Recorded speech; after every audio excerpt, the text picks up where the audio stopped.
لقد خلقنا الإنسان في أحسن تقويم ثم رددناه أسفل سافلين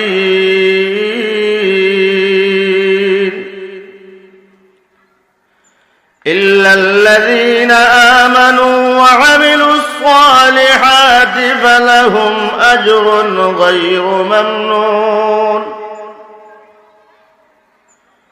الله বলেন لقد خلقنا الإنسان في أحسن تقويم অবশ্যই অবশ্যই আমি মানব জাতিকে সর্বোত্তম স্ট্রাকচার দিয়ে, সর্বোত্তম গঠন দিয়ে, সর্বোত্তম আকৃতি দিয়ে সৃষ্টি করেছি। যেই আকৃতি, যেই অবয়ব, যেই স্ট্রাকচার আমি অন্য কোনো মাখলুককে দান করি নাই। একমাত্র সৃষ্টির শ্রেষ্ঠ জীব মানুষকে আমি এত উত্তম, এত সুন্দর স্ট্রাকচার এবং আকৃতি দিয়ে সৃষ্টি করেছি। এরপর আল্লাহ বলেন সুম্মা ওয়াদাদনাহু আসফালা সাফিলিন, অতঃপর এই মানুষকে আমি অধঃপতনে পৌঁছে দেই, জাহান্নামের সর্বনিম্ন স্তরে পৌঁছে দেই। তাদেরকে আমি একদম বত্তর করে ফেলি, তাদেরকে আমি সবচেয়ে নিকৃষ্ট প্রাণীর চেয়ে বড় অধম হিসাবে তাদেরকে গণ্য করি। কেন? ইল্লাল্লাযীনা আমানু ওয়া আমিলুস সালিহাত,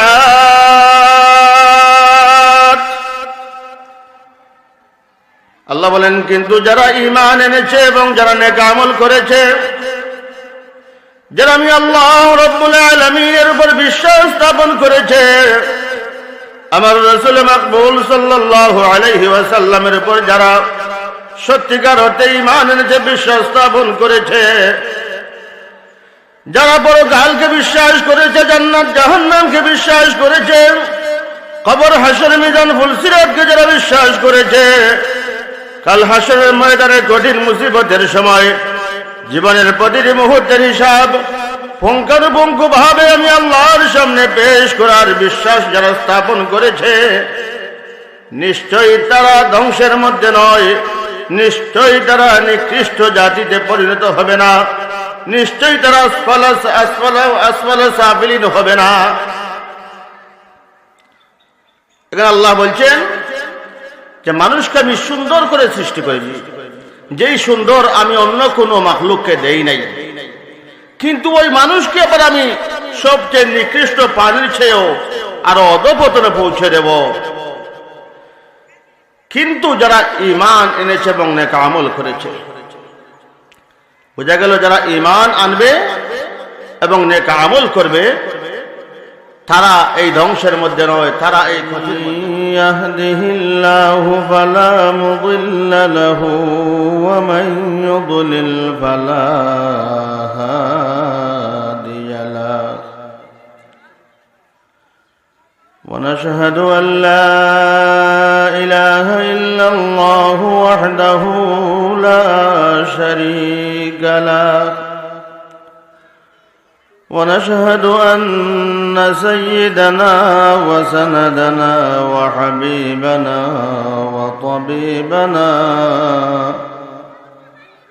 وطبيب قلوبنا ومولانا محمدا عبده ورسوله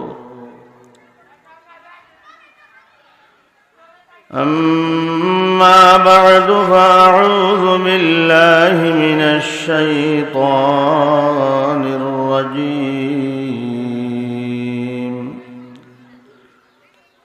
بسم الله الرحمن الرحيم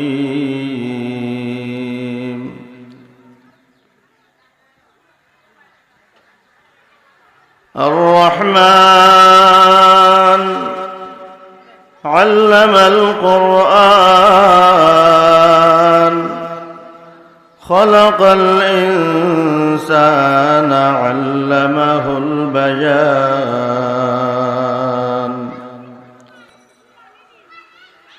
وقال رسول الله صلى الله عليه وسلم: من سلك طريقا يلتمس فيه علما سهل الله له به طريقا إلى الجنة، أو كما قال عليه الصلاة والسلام. وقال رسول الله صلى الله عليه وسلم: من صلى علي واحدة صلى الله عليه عشرا. صلى الله على سيدنا ومولانا محمد وعلى آله وصحابه وسلم. صلى الله على سيدنا ومولانا محمد وعلى آله وصحابه وسلم. بلغ العلا بكماله كشف الدجى بجماله حسنت جميع خصاله. صلوا عليه وآله. بلغ العلا بكماله كشف الدجى بجماله حسنت جميع خصاله. صلوا عليه وآله.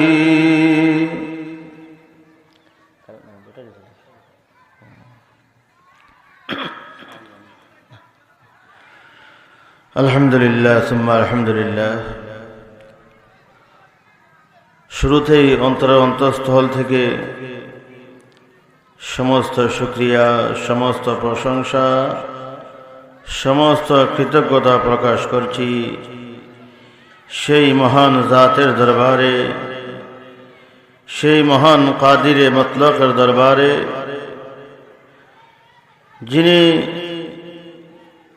আজকের মতো এইরকম একটা রহমতি বরকতি মাহফিলের আয়োজন করার মতো সুযোগ দিয়েছেন, তৌফিক দিয়েছেন। বর্তমান দেশে হোক বা বিশ্বে হোক, আমরা যেদিকে তাকাই চতুর্দিকে যখন অশ্লীলতা এবং বেহায়াপনা সমাজের যুবকদেরকে হাত ছানি দিয়ে ডাকছে, সমাজের তরুণ এবং যুবকরা যখন বিভিন্ন সোর্সে বিভিন্নভাবে অশ্লীলতা এবং বেহায়াপনার দিকে প্রতিযোগিতামূলকভাবে অগ্রসর হচ্ছে, কে কার চেয়ে বেশি অগ্রসর হতে পারে, কে কার চেয়ে বেশি অশ্লীলতা এবং বেহায়াপনায় এগিয়ে থাকতে পারে, যখন যুব সমাজ আজকে এই কম্পিটিশনে লিপ্ত, ঠিক সেই সময় ইজরাগাঁও আপনাদের এলাকার গৌরব, যিনি বিভিন্নভাবে সমাজের খেদমত করে যাচ্ছেন, সমাজের প্রত্যেক শ্রেণী পেশার মানুষকে যিনি তদবিরাতের মাধ্যমে, কোরআনের মাধ্যমে মহান এক সেবা দিয়ে যাচ্ছেন, অন্যান্যভাবেও সমাজের খেদমত করে যাচ্ছেন। সর্বোপরি প্রতি বৎসর মানুষের আধ্যাত্মিক সংশোধনের জন্য, মানুষের রুহানি খোরাক হিসাবে, যাতে করে মানুষ শুধু শারীরিকভাবে সুস্থতা লাভ করে না, তদবিরাতের মাধ্যমে মানুষ শারীরিকভাবে সুস্থতা লাভ করে, কিন্তু রূহের সুস্থতা হচ্ছে সবচেয়ে বড় সুস্থতা। আর তিনি প্রতি বছর এই যে রহমতি বরকতি সামিয়ানা টাঙ্গিয়ে এই যে আয়োজন করেন, এটার মূল উদ্দেশ্য হচ্ছে যাতে করে মানুষ এলাকার যারা রুহানি রোগে যারা অসুস্থ তারাও যেন সুস্থতা লাভ করতে পারেন। এজন্য আমি তার উদ্যোগকে স্বাগত জানাই, মোবারকবাদ জানাই। এরপর অপরদিকে তিনি যে উদ্যোগ নিয়েছেন এটা বলতে হবে অত এলাকার জন্য বিরল একটা উদ্যোগ, ব্যতিক্রম ধর্মী একটা উদ্যোগ। যেই উদ্যোগটা নেওয়ার জন্য স্বয়ং রব্বুল আলামিন কোরআনে কারীমের মধ্যে আমাদেরকে আদেশ করেছেন, উপদেশ দেন নাই, আদেশ করেছেন, ওয়াতাসিমু বিহাবলিল্লাহি জামিআন ওয়া লা তাফাররাকু। আল্লাহ তাআলা বলছেন, হে আমার মুমিন বান্দারা, তোমাদের একটাই পরিচয়, তোমরা আমার গোলাম, তোমরা আমার গোলাম। তোমাদের একটাই পরিচয়, তোমরা আমার হাবিবে কিবরিয়া সাল্লাল্লাহু আলাইহি ওয়াসাল্লামের উম্মত। তোমরা একটা কলিমা পড়ে লা ইলাহা ইল্লাল্লাহু মুহাম্মাদুর রাসূলুল্লাহ সাল্লাল্লাহু আলাইহি ওয়াসাল্লাম। এই কলমাই হচ্ছে তোমাদের মূল পরিচয়, এই কলমাই হচ্ছে তোমাদের মূল অস্ত্র, এই কলমাই হচ্ছে তোমাদের মূল হাতিয়ার। সুতরাং ওয়াতাসিমু বিহাবলিল্লাহ, তোমরা আঁকড়ে ধরো, শক্ত করে ধরো, মজবুত করে ধরো আমি আল্লাহর রজ্জুকে। হাবলুল শব্দ অর্থে রজ্জু, রশ্মি, রজ্জু বা রশ্মি। এই রজ্জু এবং রশ্মি দিয়ে কি বুঝিয়েছেন? কোরআনে কারীমের কথা বুঝিয়েছেন যে তোমরা আমার কোরআনকে শক্ত করে ধরো, আঁকড়ে ধরো, মজবুত করে ধরো। ওয়ালা তাফাররাকু, আর খবরদার বিচ্ছিন্ন হইও না, বিভক্ত হইও না। যদি বিভক্ত হও তোমরা তোমাদের শক্তি হারাবে, সাহস হারাবে। এই যে আল্লাহ বলছেন ওয়ালা তাফাররাকু ইতাসিমু বিহাবলিল্লাহি জামিআ, তোমরা একত্রিত ভাবে একই সামিয়ানার নিচে এসে, একই প্ল্যাটফর্মে এসে তোমরা আমার কোরআনকে আঁকড়ে ধরো। এই কথার সবক দিচ্ছেন আমাদের অলি ভাই। আমি এই জন্য আসলে আমি খুবই আন্তরিকভাবে তার জন্য দোয়া করছি যে তিনি একটা উদ্যোগ নিয়েছেন, তিনি এই পরিচয় দিচ্ছেন, প্রমাণ দিচ্ছেন মুসলমান আমরা সবাই সমান। ইহুদি খ্রিস্টানদের কাছে তাদের কাছে কোনো ভেদাভেদ নেই আমাদের। এই যে আজকে ইরাকে মুসলিম মারতেছে, আফগানিস্তানে মারতেছে, ফিলিস্তিনে মারতেছে, কাশ্মীরে মারতেছে, ওখানে কোন মুসলমান কোন আকীদা লালন করেন, কোন মসলক লালন করেন সেটা কিন্তু তারা দেখে না। তারা গণহারে মুসলমানদেরকে নিধন করার জন্য, এই দেশগুলোকে মুসলিম শূন্য করার জন্য তারা তাদের সর্বশেষ চেষ্টাটুকু চালিয়ে যাচ্ছে। তারা তো কোনো বাছ বিচার করছে না কে কোন আকীদা, কে কোন মসলক লালন করেন। তাহলে আমরা কেন করব? আমরা কেন করব? তারা যেভাবে আমাদেরকে একই দৃষ্টিতে দেখে এবং একই সাথে আমাদের সবাইকে নির্মূল করতে চায়, আমাদের উচিত আমরা সবাই একই প্ল্যাটফর্মে এসে, একই সামিয়ানার নিচে এসে তাদেরকে এই জানান দেওয়া যে খবরদার, আমাদের দিকে আঙ্গুল উঠিয়ে কথা বলবা না, আমরা ঐক্যবদ্ধ, আমরা সবাই একই প্ল্যাটফর্মের নিচে এসেছি। এই কথা জানান দেওয়ার জন্যই আমাদের অলি ভাই আজকে সকল ঘরানার উলামায়ে কেরামদেরকে দাওয়াত করে এই রহমতি বরকতি সামিয়ানা সাজিয়েছেন। আল্লাহ তাবারাকা ওয়া তাআলা আমার ভাইয়ের এই আয়োজনকে যেন কবুল করেন, আজকের এই মাহফিলকে যেন এলাকার সর্বস্তরের জিন্দাদের হেদায়েতের উসিলা হিসেবে আল্লাহ কবুল করে নেন এবং এলাকার মাটির নিচে শাহিদ যত মুমিন মুমিনা রয়েছেন সবার নাজাতের উসিলা হিসেবে যেন আল্লাহ কবুল করে নেন। সবাই বলি আমিন। মুহতারাম হাজিরিন, আমাকে বলা হয়েছে ইলম শিক্ষার ফজিলত সম্বন্ধে কিছু বলার জন্য। আসলে আমি কিন্তু বক্তা নয়, আমি বয়ান করি না, কিছু গল্পগুজব করি আর কি। এই আপনাদের সাথে কিছু সময় গল্পগুজব করে চলে যাবো ইনশাআল্লাহ। বয়ান তো করবেন ওলামায়ে কেরাম, দাওয়াতে ওলামায়ে কেরাম আসবেন, ওনাদের পবিত্র জবানে আপনারা সুন্দর সুন্দর নসিহত শুনবেন ইনশাআল্লাহ। তো আসলে ইলম অর্থে শাব্দিক অর্থ আমরা জানি জ্ঞান। ইলম শব্দের শাব্দিক অর্থ হচ্ছে জ্ঞান। এখন জ্ঞান বিভিন্ন ধরনের হতে পারে। আপনি দুনিয়াবি যে কোনো বিষয়ের জ্ঞান লাভ করাও এটাও ইলমের অর্থ। কিন্তু শরীয়তের পরিভাষায় ইলম কাকে বলে সেটা আমাদের জানতে হবে। বলে শরীয়তের পরিভাষায় ইলম বলা হয় এমন বিদ্যা অর্জন করা, যেই বিদ্যা অর্জন করলে, এই এক কথায় আমি সংক্ষেপে বলছি, যেমন বিদ্যা অর্জন করা, যেই বিদ্যা অর্জন করলে কোনটা হালাল, কোনটা হারাম, কোনটা জায়েজ, কোনটা নাজায়েজ, কোনটা ফরজ, কোনটা ওয়াজিব, কোনটা সুন্নত, কোনটা মুস্তাহাব, কোনটা মুবাহ, কোনটা মাকরুহ, এই সমস্ত বিষয়ে অবগত হওয়া যায়। শরীয়তের কোন কোন বিধান আমাদের উপর ফরজ করা হয়েছে, কোন কোন বিধান আমাদের জন্য, কোন কোন বিষয় আমাদের জন্য হারাম করা হয়েছে, এই সমস্ত বিষয়গুলো শরীয়তের মাপকাঠি দিয়ে জানার নাম হচ্ছে ইলম। তো ইলমের প্রয়োজনীয়তা কতটুকু, গুরুত্ব কতটুকু? মানে ইলমের গুরুত্ব অপরিসীম। ইলম শিখার গুরুত্ব হচ্ছে অপরিসীম, যার কোনো সীমা নেই। এর উদাহরণ স্বয়ং আল্লাহ তাবারাকা ওয়া তাআলা কোরআনে কারীমে বরকতময় এক সূরা, আলোচিত এক সূরা, যে সূরা আর রহমান, আর রহমানের শুরুতেই আল্লাহ তাবারাকা ওয়া তাআলা ইলমে কোরআনের গুরুত্ব কতটুকু সেটা প্রমাণ করে দিয়েছেন। কিভাবে প্রমাণ করেছেন? আল্লাহ বলছেন আর রহমান আল্লামাল কুরআন খালাকাল ইনসান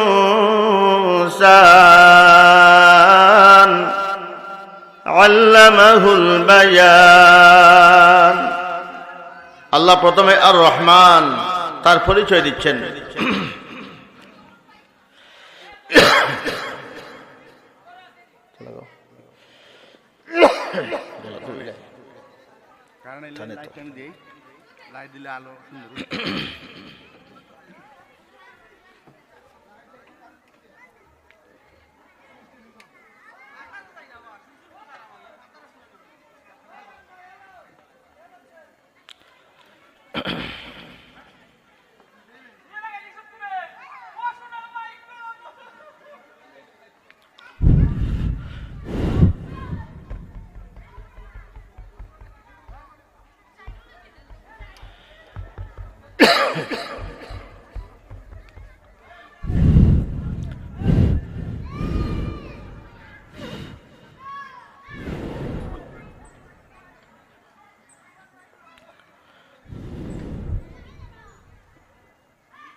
সাল্লাল্লাহু আলা সাইয়্যিদিনা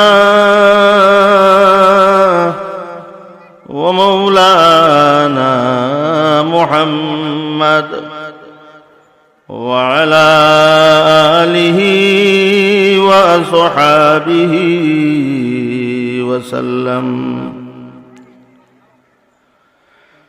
তো আলহামদুলিল্লাহ, আমি বলতেছিলাম আল্লাহ তাবারাকা ওয়া তাআলা ইলমের গুরুত্ব এবং প্রয়োজনীয়তা কতটুকু তা বোঝাবার জন্য সূরা আর রহমানের মধ্যে ইনডাইরেক্ট আমাদেরকে জানিয়ে দিচ্ছেন। আল্লাহ বলছেন আর রহমান আল্লামাল কুরআন। আর রহমান, এটা হচ্ছে আল্লাহর সিফাতে নাম। আল্লাহ তার পরিচয় দিচ্ছেন যে আমি তো অসীম দয়ালু, বা তিনি তো অসীম দয়ালু, তিনি অসীম দয়ালু। তিনি বলতে কে? আল্লামাল কুরআন, যিনি কোরআন শিক্ষা দিয়েছেন। খালাকাল ইনসান, এরপর আল্লাহ বলছেন যে তিনি তো রহমান, তিনি তো আল্লাহ যিনি মানুষ সৃষ্টি করেছেন। মুফাসসিরিন ইকরাম লিখেন এখানে আল্লাহ তাবারাকা ওয়া তাআলা এইভাবে বলার কথা ছিল যার রহমান খালাকাল ইনসান আল্লামাল কোরআন, যে রহমান তিনি যিনি মানুষ সৃষ্টি করেছেন এরপর কোরআন শিক্ষা দিয়েছেন। তাহলে এখানে মানুষ সৃষ্টি করেছেন এই কথাটা আনলেন পরে, আর কোরআন শিক্ষা দিয়েছেন এই কথাটা আনলেন আগে। এটার পিছনে হিকমত কি? বলে এর পিছনে হিকমত হচ্ছে মানুষ শুধু দুইটা হাত আর দুইটা পা, দুইটা চোখ, নাক, মুখ, জিহ্বা, দাঁত থাকলে মানুষ হওয়া যায় না, বরং মানুষ হতে হলে তার মধ্যে মানবিক বৈশিষ্ট্য আসতে হবে। যেমন আল্লাহ কোরআনে কারীমের আয়াতে বলছেন সূরা ৩ এর মধ্যে, লাকাদ খালাকনাল ইনসানা ফি আহসানি তাকওয়িম সুম্মা রাদাদনাহু আসফালা সাফিলিন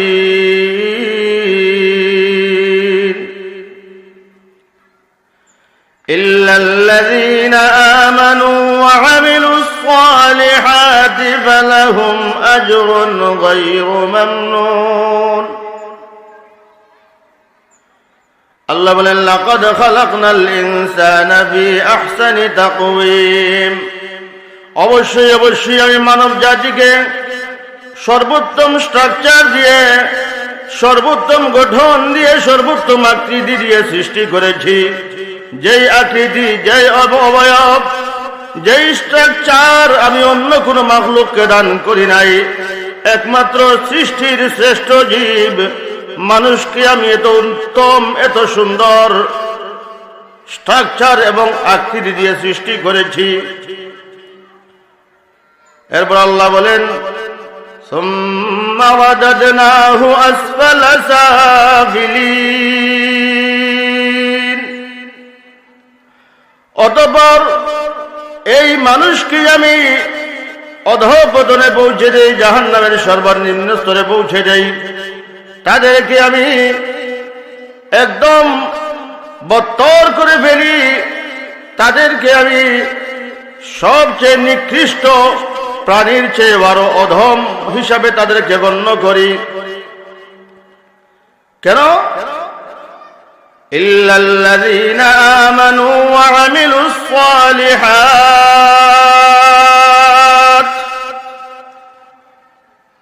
আল্লাহ বলেন কিন্তু যারা ঈমান এনেছে এবং যারা নেক আমল করেছে, যারা আমি আল্লাহ রাব্বুল আলামিনের উপর বিশ্বাস স্থাপন করেছে, আমার রাসূল মাকবুল সাল্লাল্লাহু আলাইহি ওয়াসাল্লামের উপর যারা সত্যিকার অর্থে ঈমান এনেছে, বিশ্বাস স্থাপন করেছে, যারা পরকালকে বিশ্বাস করেছে, জান্নাত জাহান্নামকে বিশ্বাস করেছে, কবর হাসর মিজান ফুলসিরাতকে যারা বিশ্বাস করেছে, কাল হাসরের ময়দানে কঠিন মুসিবতের সময় জীবনের প্রতিটি মুহূর্তের হিসাব পুঙ্খানুপুঙ্খু ভাবে আমি আল্লাহর সামনে পেশ করার বিশ্বাস যারা স্থাপন করেছে, নিশ্চয়ই তারা ধ্বংসের মধ্যে নয়, নিশ্চয়ই তারা নিকৃষ্ট জাতিতে পরিণত হবে না, নিশ্চয়ই তারা আসফালা সাফিলিন হবে না। এখানে আল্লাহ বলছেন যে মানুষকে আমি সুন্দর করে সৃষ্টি করেছি, যেই সুন্দর আমি অন্য কোনো মাখলুককে দেই নাই। কিন্তু ওই মানুষকে আবার আমি সবচেয়ে নিকৃষ্ট প্রাণীর চেয়েও আরো অধঃপতনে পৌঁছে দেব। কিন্তু যারা ঈমান এনেছে এবং নেক আমল করেছে, বোঝা গেল যারা ঈমান আনবে এবং নেক আমল করবে তারা এই ধ্বংসের মধ্যে নয়, তারা এই ক্ষতির মধ্যে নয়। তাহলে ঈমান এবং নেক আমল এই যে দুইটা বিষয়, এটাই হচ্ছে কোরআনের শুরু থেকে শেষ পর্যন্ত এবং রাসূল মাকবুল সাল্লাল্লাহু আলাইহি ওয়াসাল্লামের 23 বছর জিন্দেগি আমাদের জন্য যে প্র্যাকটিক্যাল একটা শিক্ষার একটা ক্ষেত্র ছিল। এই 23 বছরের জিন্দেগি এবং কোরআনের শুরু থেকে শেষ পর্যন্ত রাসূল মাকবুল সাল্লাল্লাহু আলাইহি ওয়াসাল্লামের যাবতীয় সুন্নাহ এর সার নির্যাসই হচ্ছে ঈমান এবং নেক আমল।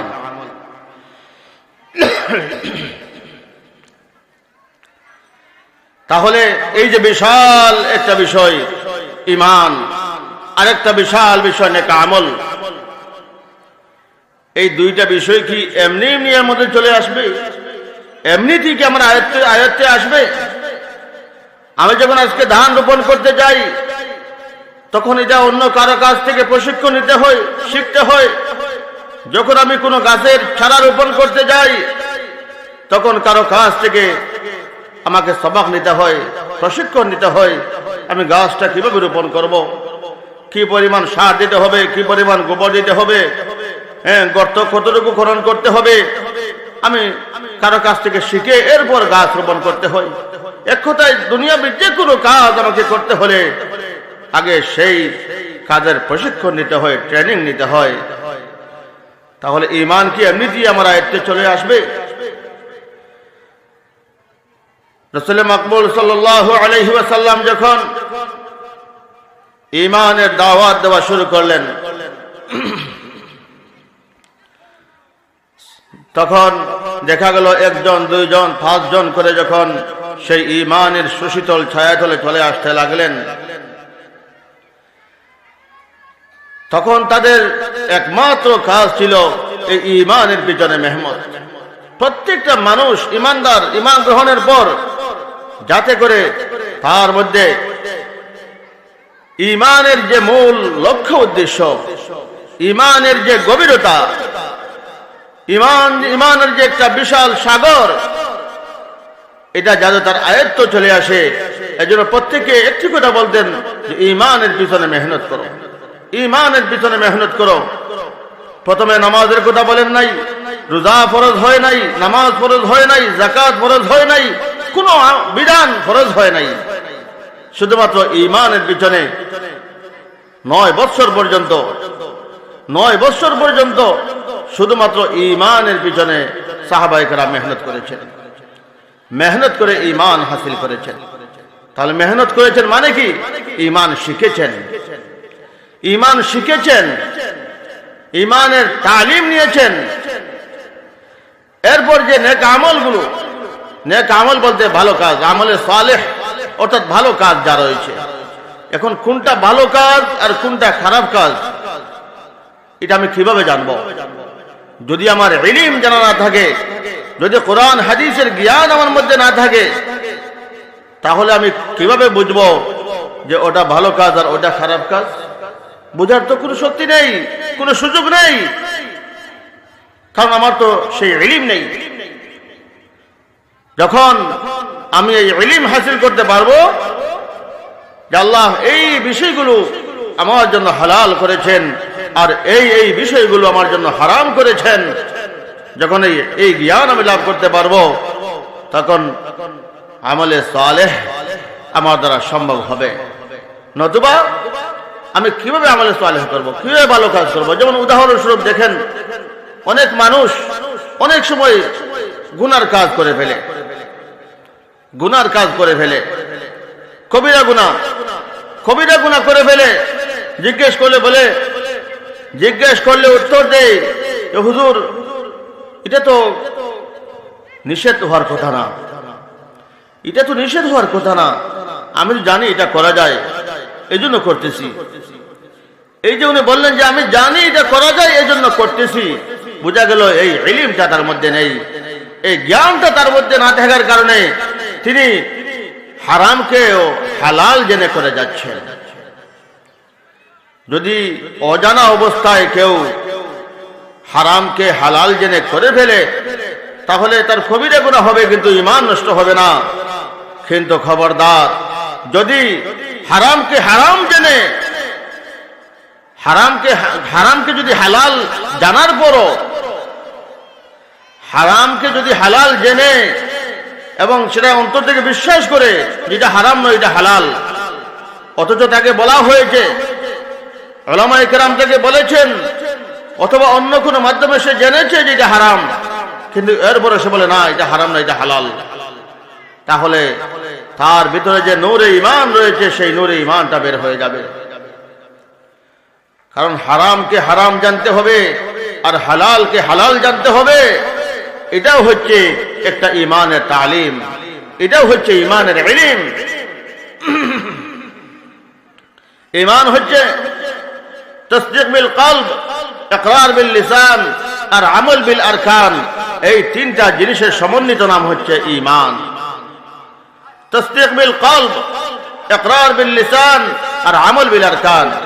অন্তর দিয়ে বিশ্বাস করতে হবে, হালালকে হালাল বলতে হবে, হারামকে হারাম বলতে হবে অন্তর দিয়ে। এরপরে ইকরার বিল লিসান, এবং মুখ দিয়ে স্বীকার করতে হবে, হালালকে হালাল স্বীকার করতে হবে, হারামকে হারাম স্বীকার করতে হবে। এরপর হচ্ছে আমল বিল আরকান, এরপর কাজে পরিণত করে দেখাতে হবে। সুতরাং কেউ যদি হালালকে হারাম বলে আর হারামকে হালাল বলে, তাহলে তার ঈমানই থাকবে না। তাহলে এই ইলম, হারামকে হারাম জানার ইলম, হালালকে হালাল জানার ইলম জানা অপরিহার্য সবার জন্য। তাই তো রাসূল মাকবুল সাল্লাল্লাহু আলাইহি ওয়াসাল্লাম বলেন, তালাবুল ইলমি ফারিদাতুন আলা কুল্লি মুসলিম, যে প্রয়োজন পরিমাণ, যেই পরিমাণ ইলম শিখলে কেউ হারামকে হালাল বলবে না আর হালালকে হারাম বলবে না, যেই পরিমাণ ইলম শিখলে নামাজের কোনটা ফরজ, কোনটা ওয়াজিব, কোনটা সুন্নত, কোনটা মুস্তাহাব সেই বিড়ম্বনায় পড়বে না, যেই পরিমাণ ইলম শিখলে কোনটা জায়েজ কোনটা নাজায়েজ জানতে পারবে, বুঝতে পারবে, যেই পরিমাণ ইলম শিখলে কোনটা হালাল কোনটা হারাম সেটা জানতে পারবে। আল্লাহ রাসূল সাল্লাল্লাহু আলাইহি ওয়াসাল্লাম বলেন, এই পরিমাণ ইলম হাসিল করা প্রত্যেক মুমিন এবং মুমিনার উপর ফরজে আইন, ফরজে আইন।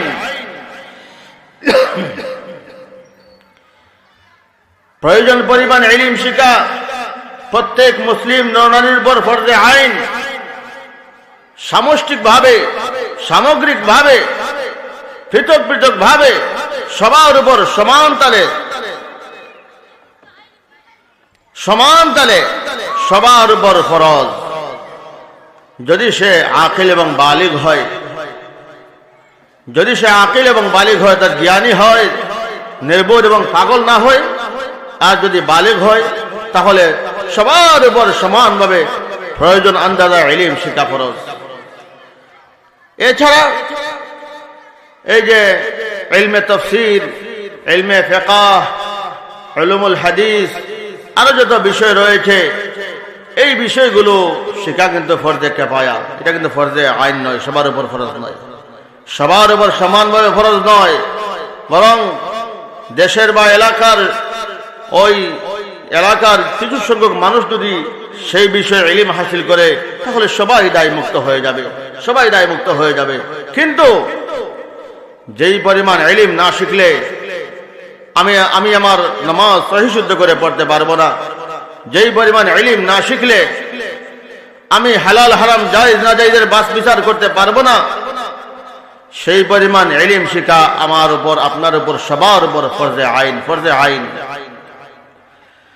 একজন মানুষ ইলম শিখলো না, এমত অবস্থায় তাকে বলা হলো, ভাই আসেন নামাজটা পড়ি, ভাই আসেন অমুক ভালো কাজটা করি, অমুক আমলটা করি, একটু আসেন না। লোকটা জবাব দেয়, ভাই আমি তো জানি না, আমি তো নামাজ পড়তে পারি না, সূরা কিরাত আমি জানি না, রুকু সিজদা কিভাবে করতে হয়, রুকু সিজদা তাসবিহ আমি জানি না, নামাজের ফরজ ওয়াজিব গুলো আমি জানি না। এই জানি না বলতে বলতে বলতে বলতে এক সময় তার মৃত্যুর কাছাকাছি পৌঁছে গেল। এরপরও তাকে যখন বলা হয় ভাই চলো নামাজটা পড়ি, এরপরও বলে ভাই আমি তো জানি না। বড় আফসোসের বিষয়, বড় পরিতাপের বিষয়। আজ দেখেন, আমি আমার দুনিয়াকে রঙিন করার জন্য, আমার জীবনকে সাজানো গুছানোর জন্য, আমার জীবনকে উন্নত করার জন্য, শুধু আমার জীবন নয়, আমার পরবর্তী প্রজন্মের জীবনকে উন্নত করার জন্য, তাদেরকে স্বাবলম্বী করে প্রতিষ্ঠিত করে গড়ে তোলার জন্য যত ধরনের মেহনতের প্রয়োজন, যত ধরনের চেষ্টার প্রয়োজন, যত ধরনের পন্থা অবলম্বন করার প্রয়োজন, আমরা কি কোনো ত্রুটি করি? কোনো ত্রুটি করি না।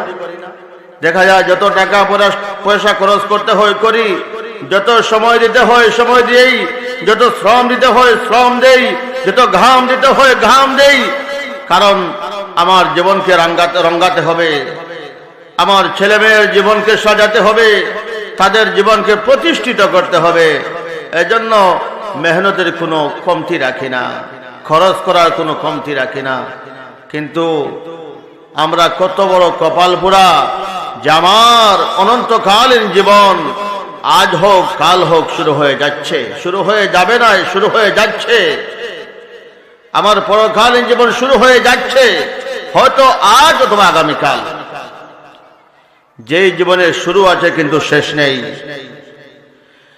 সেই জীবনকে সাজানোর জন্য, রঙানোর জন্য, সেই জীবনটাকে গুছানোর জন্য যে ইলম শিখা আমার জন্য ফরজে আইন ছিল, সেই ইলমের পিছনে, সেই ইলম শিখার পিছনে আমি একটি টাকা খরচ করতে চাই না, একটা ঘন্টা সময় নষ্ট করতে চাই না, একটা ঘন্টা সময় খরচ করতে চাই না, একটু সময় দিতে চাই না, একটু মেহনত করতে চাই না।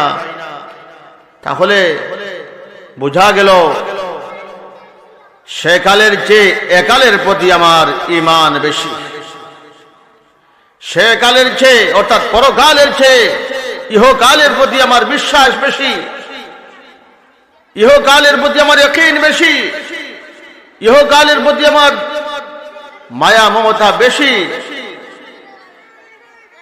আর এর পিছনেও দায়ী হচ্ছে কোরআন হাদিসের ইলম না শেখা, উলামায়ে কেরামের সাথে সম্পর্ক না রাখা, দিনদার মানুষের সাথে সম্পর্ক না রাখা।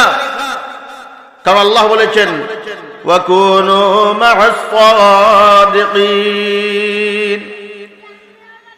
তোমরা সিদ্দিকিনদের সাথে, সালেহিনদের সাথে, নেককারদের সাথে, আল্লাহওয়ালাদের সাথে তোমরা উঠা বসা করো, চলাফেরা করো। দেখবেন, আপনি যদি একজন মানুষ তার শরীরে আঁচড় লাগিয়েছে, আপনি তার হাত ধরে হেঁটে গেছেন, অথবা আপনি তার সাথে মুআনাকা করেছেন, বুক মিলিয়েছেন, মিলানোর পর দেখবেন আপনার গায়ের মধ্যে আতরের ঘ্রাণ করে। কেন? আপনি তার সহবতে ছিলেন, ঘনিষ্ঠভাবে আপনি তার সহবতে ছিলেন, যার দরুন তার শরীরের আতরের ঘ্রাণটা আপনার শরীরে এসে পৌঁছে গেছে।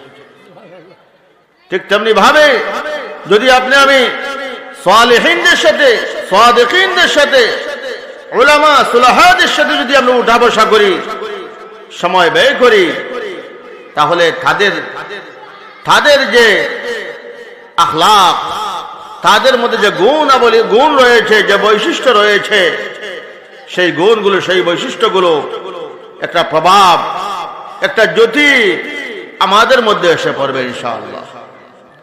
এজন্য আল্লাহ বলছেন ওয়াকুনু মা'আস সাদিকিন। তাই তো বলছিলাম সব কিছু মূল হচ্ছে ইলম। ইলম আমাকে শিখতেই হবে। আর রহমান আল্লামাল কুরআন খালাকাল ইনসানা আল্লামাহুল বায়ান। আল্লাহ বলেন তিনি তো আল্লাহ, তিনি তো আল্লাহ যিনি কোরআন শিক্ষা দিয়েছেন এবং যিনি মানুষ সৃষ্টি করেছেন। মুফাসসিরিনে কেরাম বলেন আল্লাহ তাবারাকা ওয়া তাআলা এখানে আগে বলেছেন যিনি কোরআন শিক্ষা দিয়েছেন, এরপরে বলেছেন যে মানুষ সৃষ্টি করেছেন। বলে আল্লাহ তাবারাকা ওয়া তাআলা ইনডাইরেক্ট এই কথা আমাদের জানিয়ে দিচ্ছেন, হে মানব জাতি, হে মানব জাতি, মানুষ তো তখনই মানুষ হয় যখন তার মধ্যে আল্লামাল কোরআনের গুণ এসে যায়, যখন তার মধ্যে কোরআনের ইলম এসে যায়, যখন তার মধ্যে হাদিসের ইলম এসে যায়, তখন ওই দুই হাত বিশিষ্ট, দুই পা বিশিষ্ট, দুই চক্ষু বিশিষ্ট, একটি মস্তক বিশিষ্ট এই যে মানুষ, ওই মানুষটা সে প্রকৃত মানুষে পরিণত হয়। এজন্য আল্লাহ বলেছেন, আগে বলেছেন যিনি কোরআন শিক্ষা দিয়েছেন, এরপর বলেছেন মানুষ সৃষ্টি করেছেন। ওই মানুষ প্রকৃত মানুষের রূপান্তরিত হতে হলে, প্রকৃত মানুষে পরিণত হতে হলে তার মধ্যে আগে কোরআনের জ্ঞান আসতে হবে, কোরআনের ইলম আসতে হবে, হাদিসের ইলম আসতে হবে, তখনই সে খাঁটি মানুষে পরিণত হবে। নতুবা তার দুইটা হাত থাকবে, দুইটা পা থাকবে, দুইটা চক্ষু থাকবে, একটা মস্তক থাকবে, এইরকম মানুষের মতো কথা বলবে, জাগতিক ভাবে তার অনেক অনেক জ্ঞান বিজ্ঞান দর্শনে সে পারদর্শী থাকবে।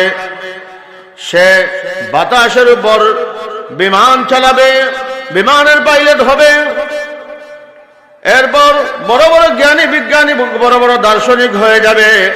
কিন্তু তার মধ্যে কোরআনের জ্ঞান নেই, তার মধ্যে হাদিসের জ্ঞান নেই, তার মধ্যে কোনটা হালাল কোনটা হারাম সেই জ্ঞান নেই, কোনটা জায়েজ কোনটা না জায়েজ সেই জ্ঞান নেই, নামাজের কোনটা ফরজ কোনটা ওয়াজিব কোনটা সুন্নাত কোনটা মুস্তাহাব সেই জ্ঞান তার মধ্যে নেই। আল্লাহ তাবারকা ওয়া তাআলা বলেন, সুম্মা ওয়াদাদনাহু আসফালা সাফিলিন। যদিও সে মানুষের আকৃতি বিশিষ্ট, কিন্তু আমি তাকে একদম অধঃপতনে পৌঁছে দেব।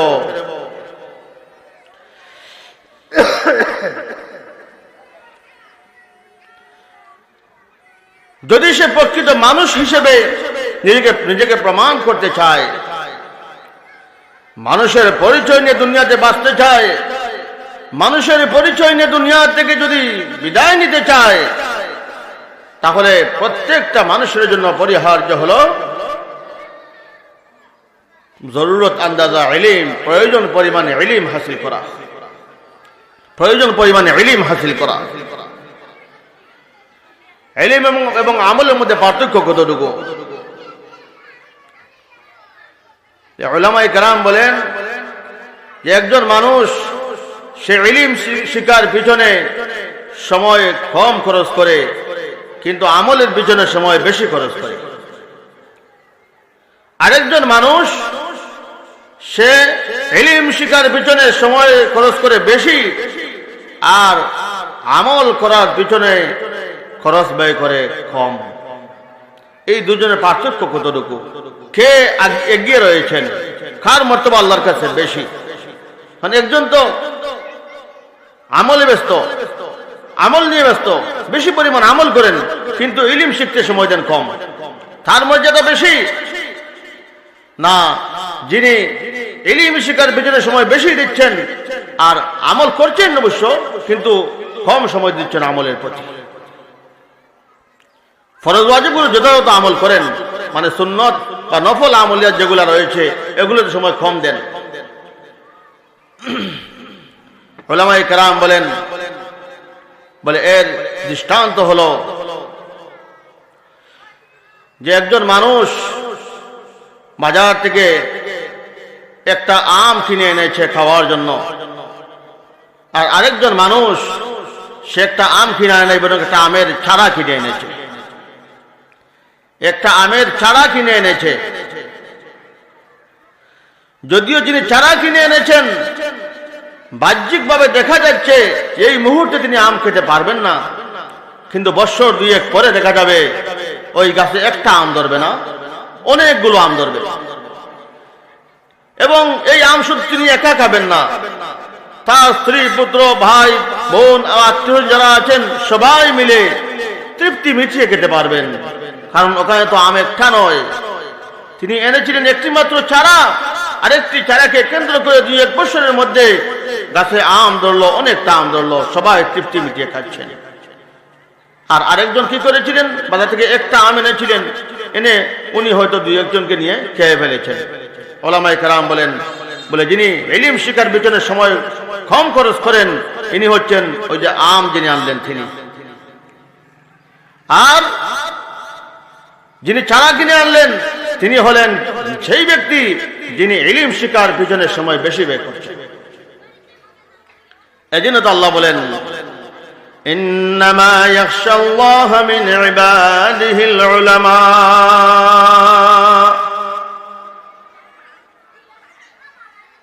হে আমার বান্দা বান্দিরা, তোমরা আমার উলামাদের সাথে খারাপ ব্যবহার করো না, কারণ আমার উলামাদের তারা যারা আমি আল্লাহকে বেশি পরিমাণ ভয় করে থাকেন। উলামা হচ্ছেন তারা, আলিম হচ্ছেন তারা যারা আমি আল্লাহ তাআলাকে অধিক পরিমাণে তুলনামূলক ভাবে তোমাদের চেয়ে বেশি ভয় করে থাকেন। তারা হচ্ছেন উলামায়ে কেরাম। ইলমের ফজিলত সম্পর্কিত অসংখ্য আয়াত এবং অসংখ্য হাদিস রয়েছে। এই যে আমি একটা হাদিস বলেছিলাম, রাসূল মাকবুল সাল্লাল্লাহু আলাইহি ওয়াসাল্লাম বলেছেন, মান সালাকা তরিকান ইয়ালতামিসু ফীহি ইলমা সাহালাল্লাহু লাহু বিহি তরিকান ইলাল জান্নাহ। রাসূল মাকবুল সাল্লাল্লাহু আলাইহি ওয়াসাল্লাম বলেন, যে ব্যক্তি জরুরত আন্দাজা ইলম শিখার জন্য, ইলমে দ্বীন শিখার জন্য, ইলমে কোরআন, ইলমে হাদিস শিখার জন্য কোন পন্থা অবলম্বন করে, কোন রাস্তা অবলম্বন করে,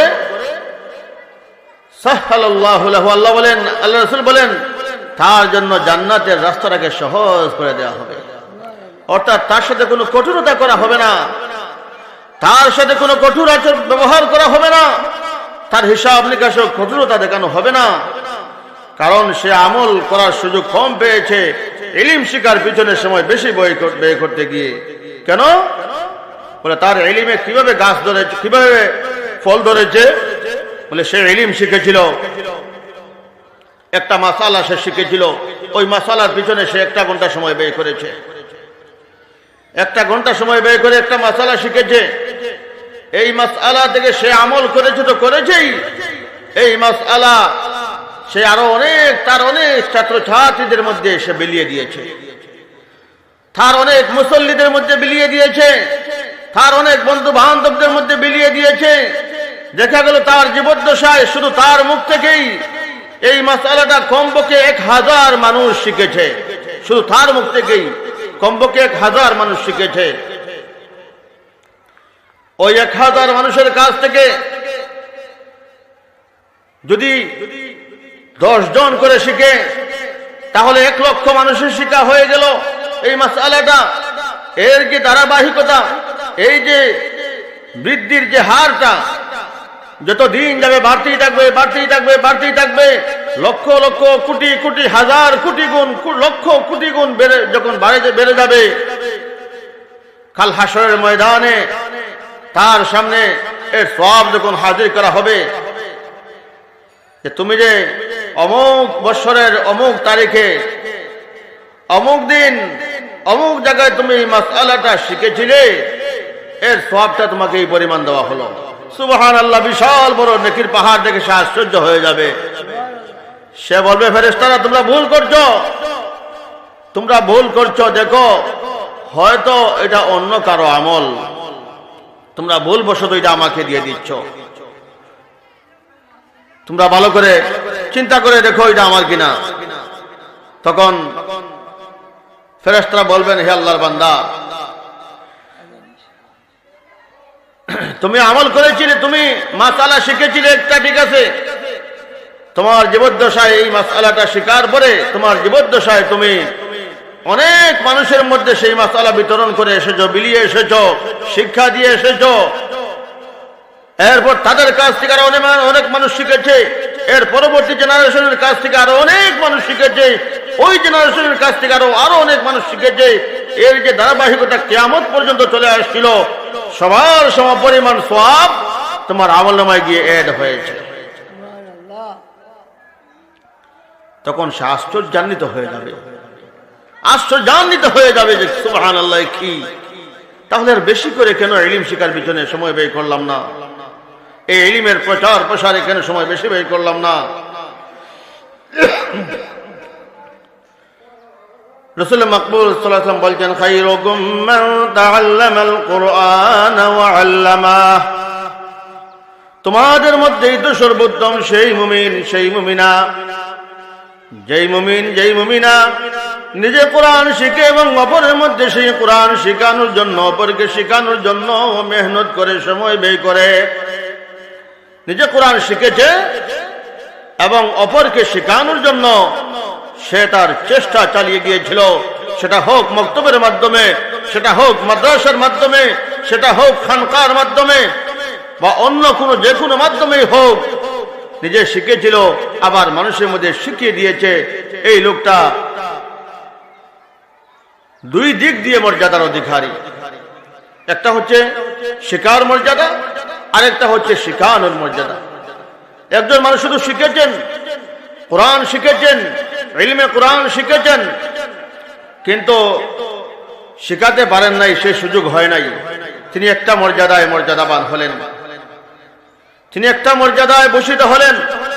আর আরেকজন যিনি শিখেছেন এবং শিখাচ্ছেন, তিনি দুই দিক থেকে মর্যাদার উচ্ছ্বাস অধিষ্ঠিত হয়ে গেলেন। এজন্য মুহতারাম হাজিরিন, এই আসমান এবং জমিন টিকে থাকতে হলে, এই চন্দ্র এবং সূর্য অক্ষুণ্ণ অক্ষত অবস্থায় যদি থাকতে হয়, যদি এই গাছ গাছালিগুলো, বৃক্ষ তরুলতাগুলো যার যার অবস্থানে টিকে থাকতে হয়, যদি এই পুকুর, খাল, বিল, নদী নালা যার যার অবস্থানে যদি টিকে থাকতে হয়, তাহলে ইলমে দ্বীন শিখা এবং শিখানো অপরিহার্য। যেই দিন ইলমে দ্বীন শিখা এবং শিখানোর এই যে পন্থাটা, মাধ্যমটা বন্ধ হয়ে যাবে, মাদ্রাসা বন্ধ হয়ে যাবে, খানকা বন্ধ হয়ে যাবে, তালিম তাআল্লুমের দরওয়াজা যখন বন্ধ হয়ে যাবে, এক কথায় ইলমের দরওয়াজা যেদিন বন্ধ হয়ে যাবে, জেনে রাখবেন সেদিন আল্লাহ তাবারাকা ওয়া তাআলা আসমান রাখবেন না, জমিন রাখবেন না, চন্দ্র সূর্য গ্রহ তারকা কিছুই রাখবেন না। বলে কিভাবে? বলে রাসূল মাকবুল সাল্লাল্লাহু আলাইহি ওয়াসাল্লাম বলছেন, লা ইয়াকুমুস সাআতু হাত্তা ইয়াকুলু আল্লাহু আল্লাহ। ততক্ষণ পর্যন্ত কিয়ামত কায়েম হবে না, ততক্ষণ পর্যন্ত আল্লাহ আসমান ভাঙবেন না, জমিনকে আল্লাহ ধ্বংস করবেন না, চন্দ্র সূর্যগুলো ধ্বংস করবেন না, ততক্ষণ পর্যন্ত আল্লাহ তাবারাকা ওয়া তাআলা কোনো কিছুই ধ্বংস করবেন না, অক্ষুণ্ণ অবস্থায় রেখে দিবেন, যতক্ষণ পর্যন্ত এই আসমানের নিচে, জমিনের উপরে একজন মানুষ এই কথা বলবে, আল্লাহ আল্লাহ আল্লাহ আল্লাহ আল্লাহ বলনেওয়ালা একজন মানুষ জীবিত থাকা অবস্থায় আল্লাহ রাসূল বলেন, আল্লাহ আসমান ধ্বংস করবেন না, জমিন ধ্বংস করবেন না, চন্দ্র সূর্য গ্রহ তারকা কিছুই ধ্বংস করবেন না। এবার আসি, এই আল্লাহ আল্লাহ বলনেওয়ালা লোক যদি জমিনে টিকে থাকতে হয়, তাহলে আগে সেই আল্লাহর পরিচয় তার মধ্যে থাকতে হবে। একজন মানুষ তার বাবাকে কখন বাবা ডাকে? যখন সেই ইলম তার মধ্যে এসে যায় যে ইনি আমার জন্মদাতা পিতা। যখন একটা বাচ্চার জবান ফুটে, 1.5-2 বছরে যখন তার জবান ফুটে, তখন তাকে বলা হয়, এই দেখো তোমার আব্বু, ডাকো, তোমার আব্বুকে ডাক দাও। তখন বাচ্চাটা আব্বু বা বাবা এই বলে ডাক দেয়। তাকে আগে সেই ইলম দেওয়া হয় যে ইনি হচ্ছে তোমার আব্বা। তো আল্লাহ আল্লাহ বলনেওয়ালা লোক জীবিত থাকা অবস্থায় আল্লাহ আসমান জমিন কিছুই ধ্বংস করবেন না। তাহলে আল্লাহ আল্লাহ বলনেওয়ালা লোক থাকতে হলে তার মধ্যে আল্লাহর ইলম থাকতে হবে, আল্লাহর পরিচয় আগে সে জানতে হবে, এরপরে সে আল্লাহকে ডাকতে হবে। যখন আল্লাহর পরিচয় পাওয়ার যে মাধ্যম, যে ইলম, সেই ইলম শিখা এবং শিখানো যখন বন্ধ হয়ে যাবে, তখন তো সে আল্লাহর পরিচয় পাবে না। আল্লাহর পরিচয় যখন সবাই পাওয়া বন্ধ হয়ে যাবে, তখন তো আল্লাহ আল্লাহ বলাও বন্ধ হয়ে যাবে।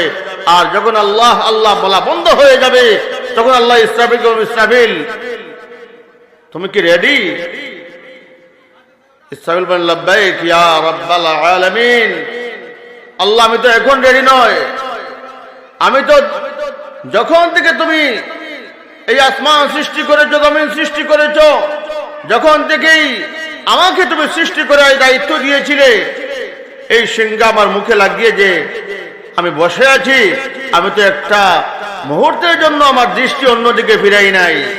কারণ কখন জানি আপনার অর্ডার হয়ে যায়, ইসরাফিল ফুঁক দাও, তাহলে তো আপনার হুকুম সাথে সাথে আমাকে পুরা করতে হবে। এই জন্য যাতে আমার বিলম্ব না হয়, এই জন্য আমি তখন থেকেই রেডি। আল্লাহ বলবেন এবার ফুঁক দিয়ে দাও, কারণ এখন আর জমিন রাখার কোনো প্রয়োজন নেই। এই জমিন আর রাখার কোনো প্রয়োজন নেই, কারণ আমি যাদের জন্য জমিনকে সাজিয়েছিলাম, যাদের জন্য আমি আসমান, চন্দ্র, সূর্য, গ্রহ, তারকা, খাল, বিল, নদী, নালা, পাহাড়, পর্বত, বৃক্ষরাজি দিয়ে এই পৃথিবীকে সাজিয়েছিলাম, সেই দলের সর্বশেষ ব্যক্তিটাও বিদায় হয়ে গেছে। আল্লাহ আল্লাহ বলনেওয়ালা সর্বশেষ যে ব্যক্তি ছিল, সেও বিদায় হয়ে গেছে। এখন এই আসমানের নিচে, জমিনের উপরে আমি আল্লাহর পরিচয় পাওয়ার একজন মানুষও নেই, বেছে নেই।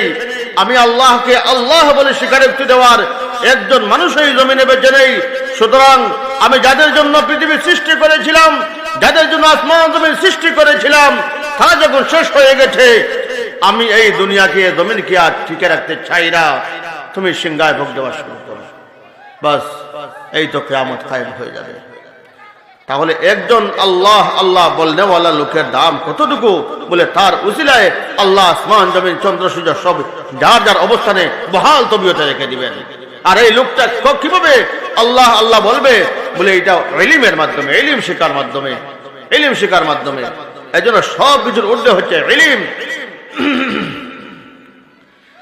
যতক্ষণ পর্যন্ত এই ইলমের তালিম তাআল্লুম চলবে, এই ইলমের শিক্ষা দেওয়া নেওয়া চলবে, যতক্ষণ পর্যন্ত এই মাদারিসগুলো, মাদ্রাসাগুলো ঠিক থাকবে, ততক্ষণ পর্যন্ত মানুষের মধ্যে মনুষ্যত্ব থাকবে, ততক্ষণ পর্যন্ত মানুষ, সে যে মানুষ, সেই পরিচয়টুকু থাকবে।